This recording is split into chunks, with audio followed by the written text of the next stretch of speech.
Young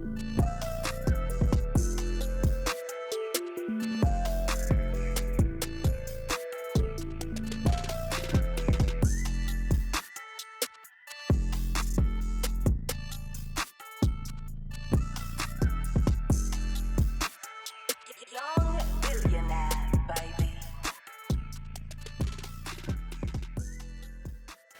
Yo, it's Future Politics, man. We got my guy in the lab, Young Billionaire, today. What's good, Young Billionaire? How you feeling? Hey, I'm feeling real good, man. We back out here. I'm back at it non-stop. You know what I'm saying? So you're a super producer. You know what I'm saying? You've worked with some of the greatest people in the game. Tell me a little bit about your stint in the music industry, bro. Man, I work with quite a few people. I've done work with Waka Flocka, Twista, JT Money. What's up, JT? Okay, he coming out with a new project. Got a song on his project coming out, and that's a legend, man. JT's a living legend. That's my partner right there. So, like you told me, Twista, Keith Sweat. Yes, sir. You've actually been with some real triple OGs. Oh yeah, most definitely. And you're from where? Detroit. Detroit. Oh man.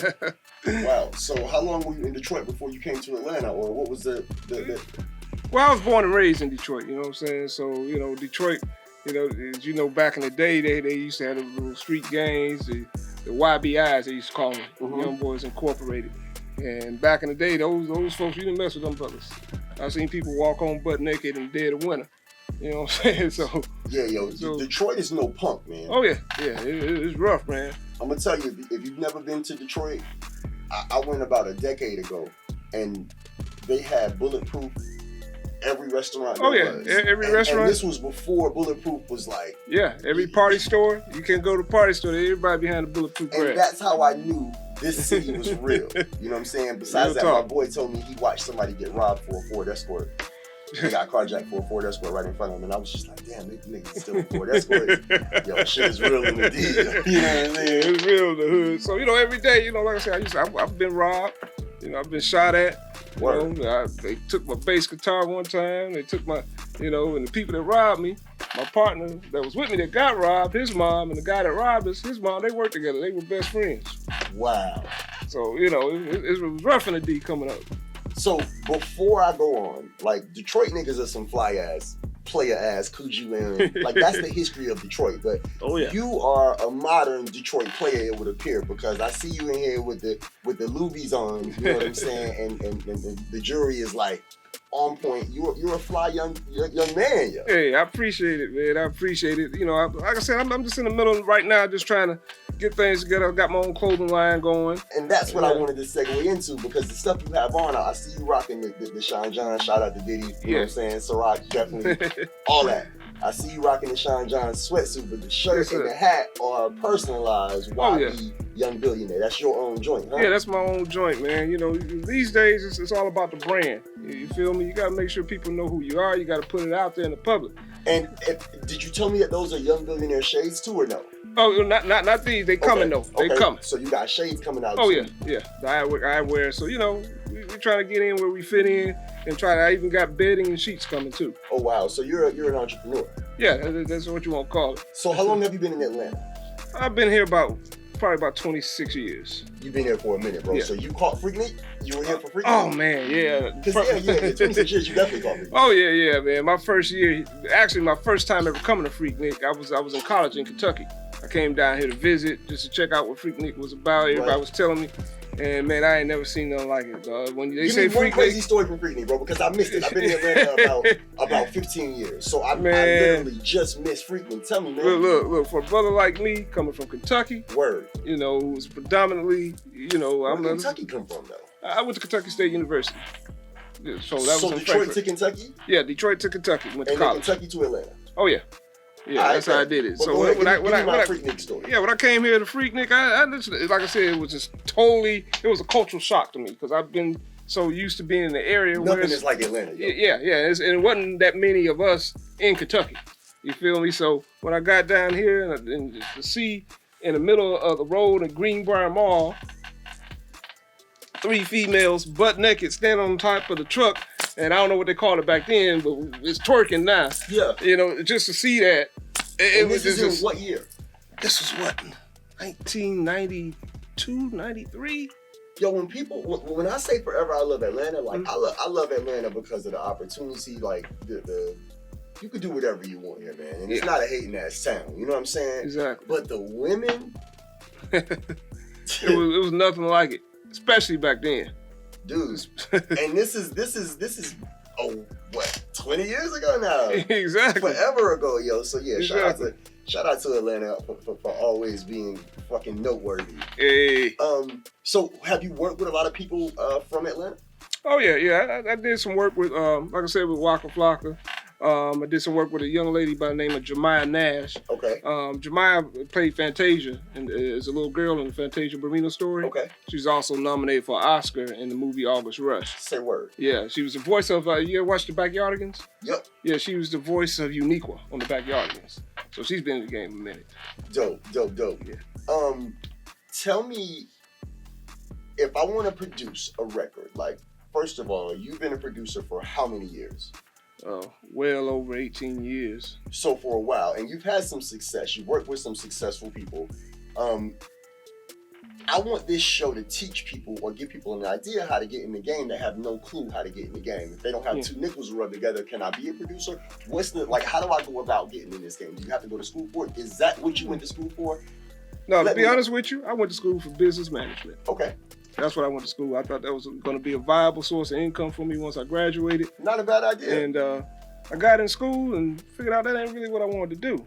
I've been a musician all my life. I play keys. I play bass guitar. You know, I come from that real era, real instrument. You don't find that these days. You don't find a lot of people that play real instruments. Right. You know, everybody's recording in the box. And a lot of people get the game twisted because they feel like a producer goes in there and he makes a beat. You don't have to, in order to be a producer, you don't even really have to know how to operate a drum machine. Okay. You don't really have to know how to do that, but you got to have a good ear. You got to be able to direct people to get that sound that you want to get. Okay. So it's a difference between a producer and a beat maker. You got a lot of beat makers out here, but they can't produce a record. Because they don't have that rhythm. They don't have the rhythm. They don't have the ear. They don't know what sounds good. They don't know what blends together. That's a big difference. And then you got to be able to direct your artists. You got artists coming here, they rap about stuff that they ain't really experienced.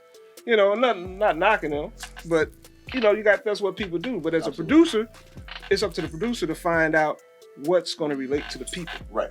And to keep it as real as possible. So what advice do you have for any young and coming producers? My advice is just stay true to the game. You know, do you. Don't let anybody alter what your sound is. You got a lot of producers out here, I hear it all day, especially, I sad to say, a lot of the Southern records that are here, everything kind of sounds alike now. It does. You feel me? It does. So you got people out here emulating the Zaytoven. Zaytoven is Zaytoven. Zaytoven did that. Do something different. Be yourself. Generate your own sound. Come up with something that's you. Because everybody's made different. Everybody thinks different. You feel me? So at the same time, when you go in there, you want to create something that's different, but still relatable to the people. All right. Who do you want to work with? When Future or Beyonce, whoever watches this video, who would you like to say something to right now that you want to do a record with? Oh man, Kendrick Lamar. K-Dot. That's one of my favorites right there. Yo, that's one of my favorite rappers. You know what I'm saying? I'm a big K-Dot fan. Exactly. J. Cole. Okay. That's another one. I produce in every genre, so I do country, I do R&B, I do hip hop. It just depends. Some days I go in the studio, I can wake up, something hit me in my head, and I can make a beat in 3-4 minutes. Some days it might take me 3 hours. So it just depends on what I'm feeling and where I'm at in life. Sometimes what I got going on personally can affect my creative zone. Absolutely. What are your must-haves in the studio? Gotta have Studio One. Okay. That's surprising. Shouts out to Teddy Riley. Yeah, he hooked me up with my first version of Studio One.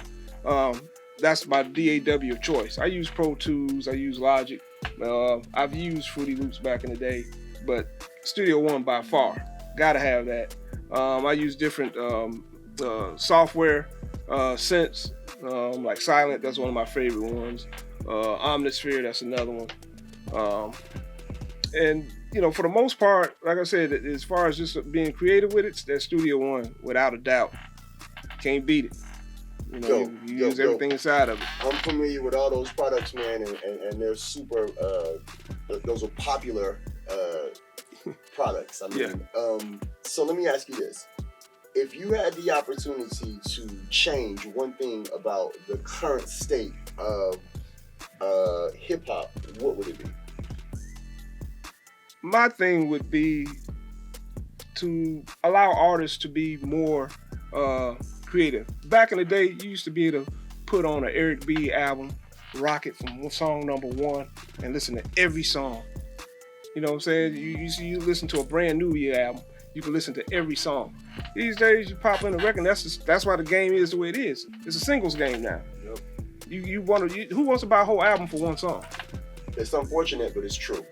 And as a DJ, what I tend to do, because I get so much music, is I tend to let the people pick the hottest joints. And I mean, if I have time, I'll go back through the albums. It's unfortunate that this happens, but I mean, you know, the people will tell you what the hottest records on an album are. You know what I'm saying? Exactly. And then from there, so the Young Billionaire clothing line. Yeah. How do I find this clothing line? It's coming out. Like I said, I hadn't really put out in the public just yet. Mm-hmm. But you're going to be able to go to youngbillionaire.com. Okay. And be able to locate the clothing line. It's not, the website's not up. Not yet? Not yet, but I just secured the website. Dope. So, but yeah, that's where you're going to be able to find the clothing line. It's coming soon. I'm doing jogging suits. I'm doing shirts. I'm doing eyeglass wear. Yeah. So the eyeglass wear, I'm telling you, man, I've been getting a lot of good feedback on the eyeglass wear. People love it. So.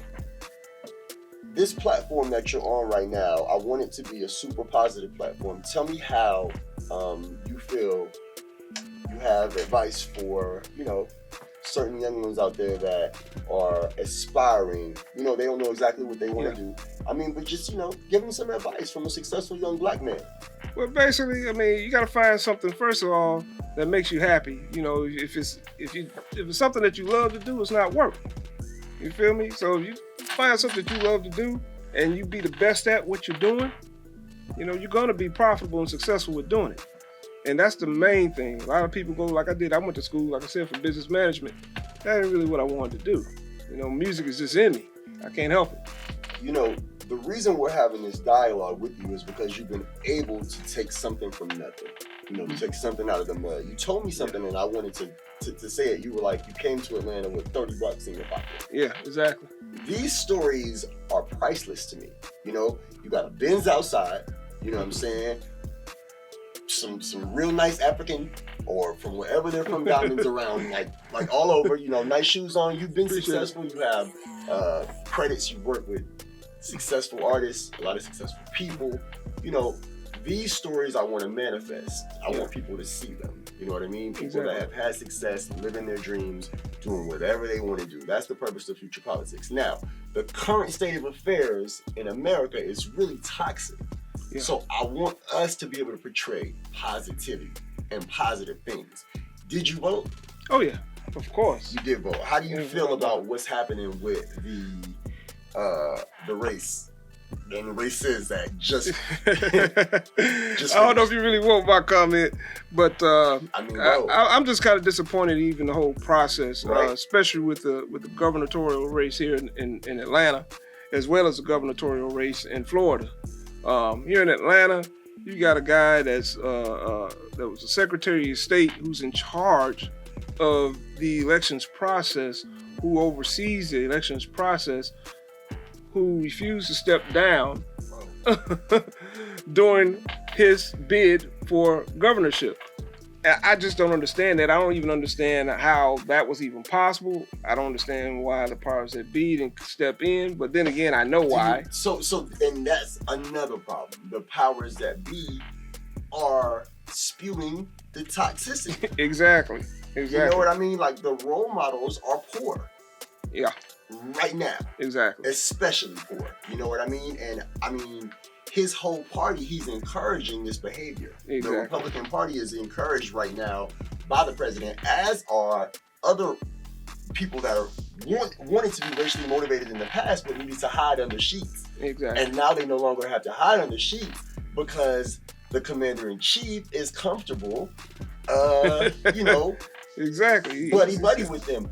When he says these things, bro, it's like the next day I expect there to be an apology or something, but he just doubles down, glosses over, keeps going, you know, and he does it time and time again. There's no check on him whatsoever. Exactly. But then again, it's a learning moment for me, and it should be a learning moment for everybody. I mean, you think about it. These Republicans and president, commander-in-chief, they can get on TV and say something over and over and over, and 90% of the population believes it. Why is that? I wouldn't say 90%. I wouldn't say 90% of the population. These polls show that we're super split. It's like a crazy even split. Yeah. With like 50 that are with it, and right. like, you know what I'm saying? Yeah, it's like exactly. Super tight. You got that right. It appears to be this way anyway. You got that right. From the polls from the midterms. Right. It's been way too close. Yeah. Like people are agreeing with the fuckery. Exactly. And that's what's going on in the music business. Think about it. You know, they're agreeing with the fuckery. They're agreeing with it. And even from the artists, and I'm not trying to put any artists down or anything like that. You know, you do what you do, you're making money or whatever. Hey, big ups to you. However, at the same time, we got to be careful what we putting out. Absolutely. You know, you got a lot of young people listening to this stuff, and they believe what they hear. They believe what they see. Anything you put on TV in front of people, it becomes believable. You gotta also remember that you're absolutely right with everything that you said. You know what I'm saying? But people are showing their true colors. Oh yeah. More than ever right now. Exactly. And they feel like it's okay. You know, this president says things and he never ever takes them back. So we know all about him. And the people that choose to, you know, wrap themselves in that same blanket, we have no choice but to call them what he is. Exactly. We have no choice but to. Like, it's so much bigger than the dollar. Unfortunately, even though people, you know, tend to vote in their best interest, right? Like, this political toxicity right now for America is horrible. So that's the purpose of us coming together with positive figures that have been successful, and to try to give hope to people that want to be entrepreneurs, that want to chase their dreams. You know, go get some technical training, production, you know, go to a school, learn it, you know, or get a mentor. You know what I mean? Right. Young Billionaire is definitely a big brother of America. I appreciate that. And a mentor, like someone that can help you get your life. And that's what we want to do. We want to be positive beacons for those that don't know where to go next. Exactly. You know what I mean? And that's what we're on. So, Young Billionaire, is there anything else that you want to tell my listeners right now?